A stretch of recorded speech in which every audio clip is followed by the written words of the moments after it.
Hello friends, जय श्री राम। मैं हूँ डॉक्टर उमाश्री। मैं अपने यूट्यूब चैनल में आपका स्वागत करती हूँ। अगर आपने मेरा चैनल अभी तक सब्सक्राइब नहीं किया है तो इसे आप सब्सक्राइब कीजिएगा। यह बिल्कुल फ्री है, इसका कोई भी चार्ज आपको नहीं देना होता है। और सबसे खास बात यह है कि ज्योतिष और वास्तु संबंधी ऐसी जानकारी जो आपको इस चैनल के माध्यम से दी जाती है, उसको अर्जित करने में यदि आप मार्केट से बुक्स खरीदते हैं या कोई इंस्टीट्यूट ज्वाइन करते हैं तो वो आपके हज़ारों रुपये खर्च हो सकते हैं। तो इसलिए आपको बहुत फ़ायदा है। और आने वाले टाइम में आप देखिएगा ऐसे ऐसे टॉपिक इस चैनल पर उठाए जाएंगे जो आपको चमत्कृत कर देंगे और आपको लगेगा कि ये बातें आपको पहले क्यों नहीं पता थी।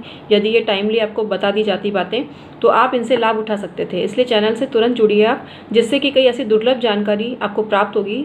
कुछ ऐसे उपाय आपको बताए जाएंगे जिन पे कुछ भी खर्चा नहीं होगा। आप अपने घर में ही रहकर आप तरक्की के द्वार खोल सकते हैं, तरक्की के रास्ते प्राप्त कर सकते हैं। तो तुरंत सब्सक्राइब कीजिए मेरा चैनल और बने रहिएगा मेरे चैनल पर। और वीडियो पूरा देखा कीजिए आप, क्योंकि बहुत सी जानकारी ऐसी होती है जो वीडियो के बीच में या लास्ट में मैं टिप के रूप में देती हूँ, और कुछ ना कुछ आपको वास्तु टिप्स देती हूँ या लाइफ से जुड़े हुए टिप्स देती हूँ। तो वीडियो आप पूरा देखा कीजिए।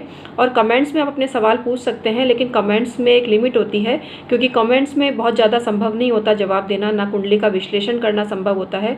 आपकी कुंडली के लिए राशि मैंने निर्धारित कर रखी है और वो राशि है 2100 रुपये, जो कि एस्ट्रो एडवाइस के रूप में आपको दी जाती है।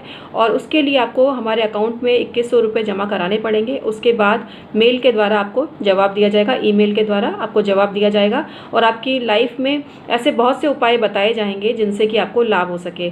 बहुत से भाई बहनों ने पूछा है कि आप ये जो 2100 रुपये की राशि लेंगे इसमें आप हमें क्या बताएंगे।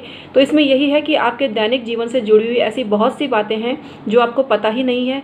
आप गलत चीज़ों का उपयोग करते हैं जो कि आपको, जिसको बोलते हैं गर्त में धकेलने वाली चीज़ें होती हैं, आपके लिए बहुत हानिकारक होती हैं, नुकसानदेह होती है। वो आपका भोजन हो सकता है, आपके वस्त्र हो सकते हैं, आपके रहन सहन, आपकी लाइफ स्टाइल से जुड़ी हुई ऐसी बहुत सी चीज़ें जो आपको पता नहीं होती हैं। इसके अलावा उपाय के रूप में हम दान बताते हैं, जाप बताते हैं, यंत्र मंत्र तंत्र सभी तरह के उपाय बताते हैं जो आपके जीवन को सुखद बना सकें। तो ये राशि बहुत ही कम है, और वो जब आप जुड़ेंगे तो आपको पता चलेगा कि अन्य ज्योतिषियों के पास जहां आप 10 से 20 हज़ार रुपये देते हैं, वहां आपको कितने न्यूनतम राशि में हम इतनी दुर्लभ जानकारी अपने चैनल के माध्यम से आपको देते हैं, ईमेल के माध्यम से आपको देते हैं। तो मेरे चैनल से आप जुड़े रहिए, आपको बहुत ही फ़ायदा होगा। आइए अब आज एक बहुत ही दुर्लभ जानकारी आपको देने जा रही हूँ।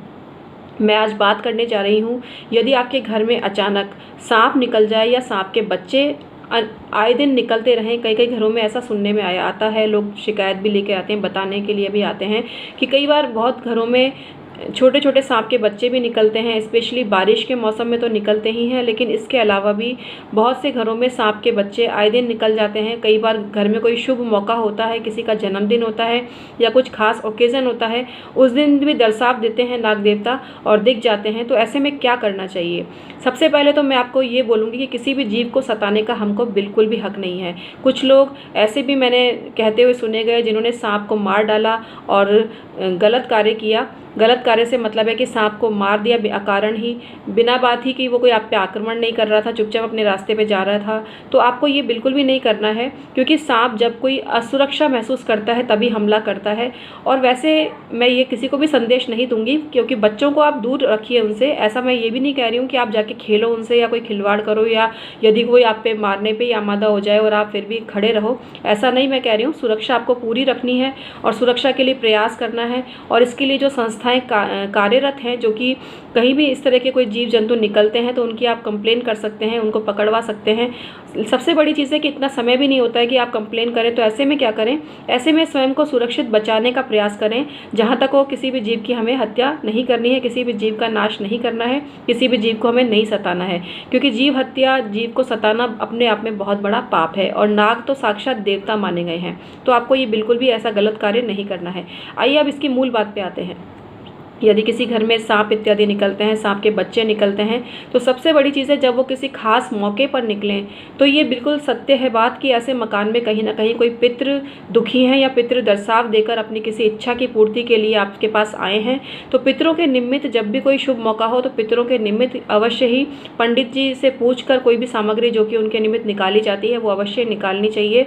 वो भोज्य सामग्री भी हो सकती है, वस्त्र भी हो सकते हैं। तो जब भी कोई विवाह का मौका हो, सालगिरह का मौका हो, वर्षगांठ हो विवाह की, या अन्य कोई शुभ मौका हो घर के अंदर, तो हमेशा घर के जो देवी देवता होते हैं उनके लिए आपको थाली निकालनी चाहिए और उनके लिए वस्त्र इत्यादि निकालने चाहिए। उसी तरह से घर में जो पितृ वगैरह होते हैं उनके निमित्त भी आपको ये सब सामग्री निकालनी चाहिए।